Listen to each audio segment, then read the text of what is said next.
Hello, and thank you for tuning in. And you are listening to the DME Interns podcast. I'm your host, Saga Jakubchak, today joined by Nikhil J. He specializes in external affairs, and he's also an analytics worker here with us at the DME.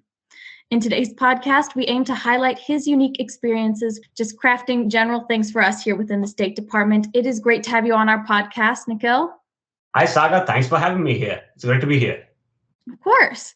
So I know I used the term specialized earlier. However, in the notes that you sent me via Slack, it appears you actually wear quite a lot of hats for the DME. You serve as the XO for external affairs. You're also social and web analytics XO, and I believe acting ELT for web and social analytics. Just to start, would you like to go into what each of these roles entails? Sure. I actually started out at this internship in 2021, and so this is my second year. I started out as an intern with the web analytics team, which tracks the metrics for the VA news blog. I soon got involved with social analytics as well, which tracks the social media sites. I then moved on to become the department head in a couple of months, and then the ELT, which is the executive leadership team leader, in December 2021. Then I decided to stay on through the summer, after which I finally returned as an XO for the 2022 season. So I'm currently the XO for web and social analytics departments, and I am the XO for external affairs, which is the project management department for the DME.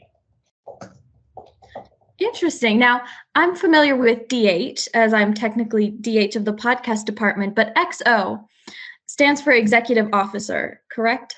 Yes. What would be some of your responsibilities serving as a current XO?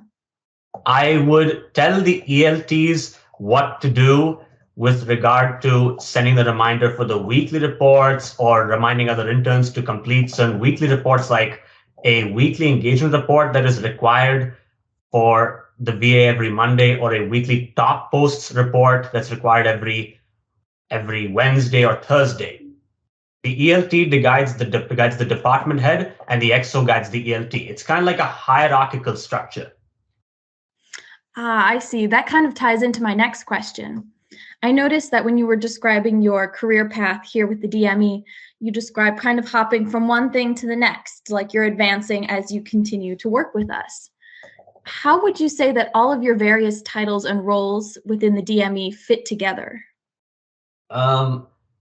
Essentially, being in these leadership roles, no matter what the level, are all helping me learn the valuable skills that are needed to become a good manager. At a simple level, management and organizational theory says that there are 4 key responsibilities for a manager. Number 1 is planning, which is setting SMART goals: specific, measurable, achievable, realistic, and time-bound, and determining how to accomplish them. Number 2, organizing, which is to actually develop the project teams and organizational structures, which is what external affairs does. Number 2, leading, which is to influence and inspire team members to achieve their goals, which is what I'm doing with the web analytics department. And number 4, controlling, which is ensuring that the team performance meets the standards, very typical of a project management employee or an external affairs intern. And I personally find it amazing how not only the leadership roles at DME have given me exposure to every single one of these 4 dimensions, but also how these roles fuse the 4 responsibilities to various different degrees. I see. It sounds like you have a lot of passion for leadership in general. I do. I'm kind of curious. Do you prefer any one particular task to another? All projects are pretty good. I don't really have a favorite. I think each project is good in its own way. Why don't I give you 2 examples, like one from analytics and one from external affairs? Go for it. All right. So one of the projects that we are currently working on is the Live Whole Health metrics analysis. Live Whole Health is a video series created for veterans to improve their home-based self-care. The videos are offered through all the social media channels and through the VA's own websites. We were asked to develop reports to measure the reach and engagement within these videos. The reason why the VA needs all those reports is because it will influence how it will affect the social media campaigns and therefore help drive better engagement. it was very exciting to develop the reports as a team for the first time, and then get appreciation from the VA officials and use that to develop a regimen for the report. The regimen that we've now developed is to update the reports on a quarterly basis and use all these reports to build upon one another to create an ultimate final report that will be issued at the end of the fiscal year every September. And personally, what I found very satisfying about this project was how we could see the direct impact of our work on the veteran community, which is what the VA's mission is. I also like how we had to be like free flowing and very creative, and how we had to use Google Analytics and Social Studio to effectively generate the reports. I see. So when you say that you receive direct feedback and you get to see the direct impact that this report has on the lives of veterans, how do you see that? I'm a bit confused there. Do you receive different comments on your reports? Yes, we do. And these would be directly from veterans? Yes, these would be directly from veterans, but we also got feedback from the VA officials once we send the reports, like what they will be asking for more or what they ask us to remove in the report, like essentially editings or tweaks to the report. I see. Taking a hard left from my previous question, what would you say has been your greatest work-related challenge so far? My greatest work-related challenge? Well, the biggest challenges have all been around leadership. It's all been pertaining to leadership. For instance, I've had to deal with varying levels of motivation among the interns. I've had to learn to motivate them to get things done on time, get it done quick, get it done in a timely and professional manner. And when necessary, I'll have to make a decision where it will be best for the intern to leave and then have their Slack account deactivated. Similarly, some of the managers have had a tendency to just take over and do all the tasks on their own when there is no response from the interns. In fact, I was guilty of that myself early on. And so I had to learn how to delegate work to my team. And so now I work with multiple leaders on my team, like DHs and ELTs, to help them delegate to their teams as well. Like on web analytics, we have a new department head. And so I'm teaching her how to delegate to the interns, and I'm delegating the instructions to her. So this has been a really amazing learning experience overall with regard to leadership.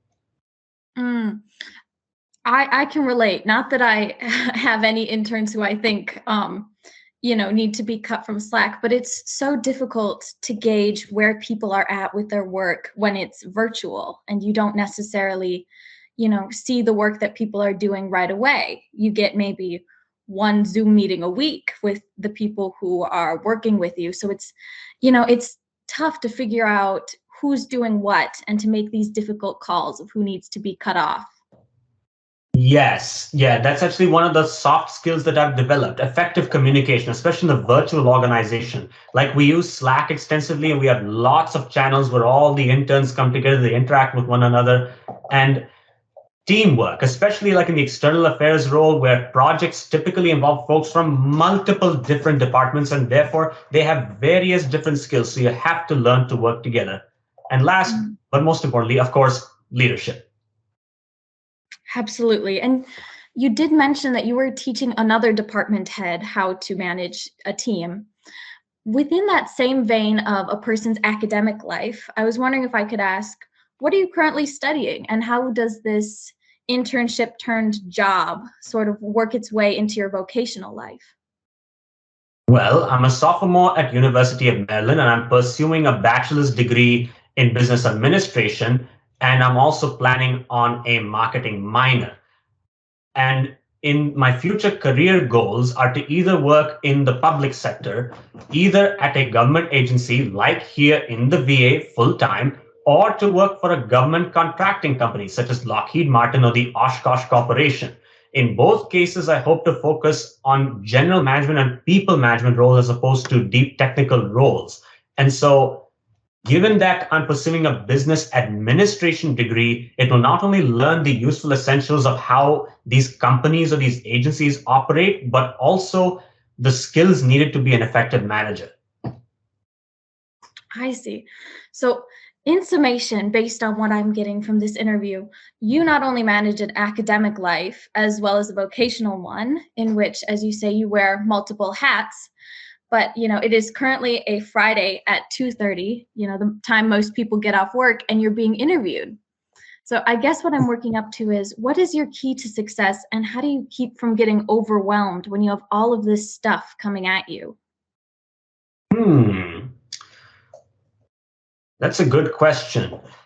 No, I get it. I mean, it is literally Friday, and we are having like the most intense job interview kind of thing you can imagine. Yeah. So for potential, this is where we get into the tips for others. When you do join, make the most of it. This is a fantastic internship with lots of opportunities for someone who is willing to put in the effort. When I describe my experiences to my peers at college, or even folks who have started working full time, I have to say they're actually pretty envious. For instance, even the full-time employees with 5 years experience, they don't get to do the things that the leadership roles allow here at the DME. And finally, don't forget to have fun. As they say in the Robin Williams movie, Dead Poets Society, carpe diem, which is Latin for seize the day. I love it. I absolutely love it. Well, thank you so much, Nikhil, for joining me today on the DME Interns podcast. It's been a pleasure having you on. My pleasure. It was great to be here.